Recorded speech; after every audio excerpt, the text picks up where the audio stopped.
Hello everyone, my name is John Howe-Wemett. I'm the financial planner here at Generation Capital Management, and this is another installment of John's Top Tips. Before we get started, I'd like to ask you to like, comment, and subscribe to our channel. All of that helps us on our mission to increase financial literacy, so thank you so much in advance for that. Now, let's dive in. Today, we'll be talking about the challenge of balancing spending and saving so that you can enjoy your life now and have enough to save for the future. This is one of my very favorite topics because it's a little bit tricky and very nuanced. If you've watched any of my videos, then you know that my financial planning philosophy revolves around the idea of being true not only to what the numbers say, but also to the emotions, to kind of some of the feelings that you're having as you're going through the financial planning process.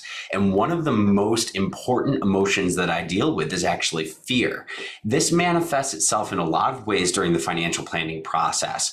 But the specific fear that I'll be talking about today is the fear of not saving enough and the fear of not getting the most out of life that we possibly can. These two ideas are on opposite ends of a spectrum of focus, and there's a way to balance both of them. It's possible, but it's a little bit tricky, and we need a little careful attention if we're going to thread the needle. Now, we all know someone who isn't saving enough or who didn't save enough while they were working. And most of us have a fear of ending up in a similar situation. Now, this is a very legitimate concern because the consequences of this can be pretty catastrophic. We could run out of money to spend, right? We may end up relying on Social Security as our only source of income instead of a supplemental source of income. We might need to move somewhere that we don't want to, somewhere that's less comfortable. We might even have to move in with younger members of our family if we have other members of our family. Worst case scenario, really, this just means that we don't get to spend retirement the way that we would want to. Now, the hardest part of this is that typically it becomes clear that we don't have enough money to make it to the end of our lives.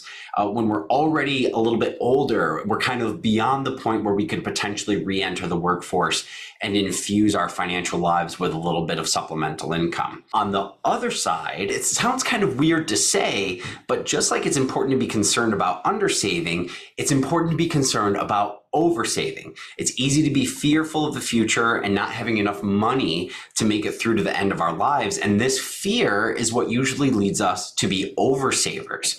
If we're only focused on the future, though, we may miss out on enjoying the present. Right? There's a life that we need to live until we get to the future. It's important to remember that we really only get one go around at life, right? But it's also important to remember to not lean too heavily into that fear and let that ruin our financial future, right? So then how do we balance these ideas that both have logic and emotion behind them? Well, the best way is to make a financial plan. I know it can seem a little bit self-serving coming from a financial planner, but it genuinely is the best way to try to find balance here. A financial plan can help you narrow down long-term goals and identify if you're saving enough money for them. To be clear, those goals can include things like having a large estate or simply just having enough money to make it to the end of your life comfortably. If having a large estate is a goal, a qualified financial planner can help you figure out how to adjust your current spending accordingly so that you can have that estate to be able to pass on to your heirs. There will still be choices to make on a day-to-day basis,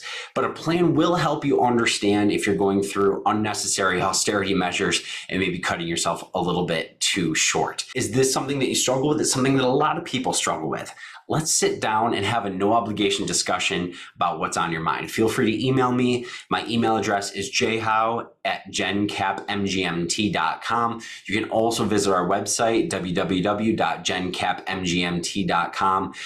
We have a ton of resources on there. There's also a scheduling link there if you do want to schedule a consultation with me. Just feel free to reach out. We're more than happy to help you. Again, my name is John Howe-Wemett. I'm the financial planner here at Generation Capital Management, and this was another installment of John's Top Tips.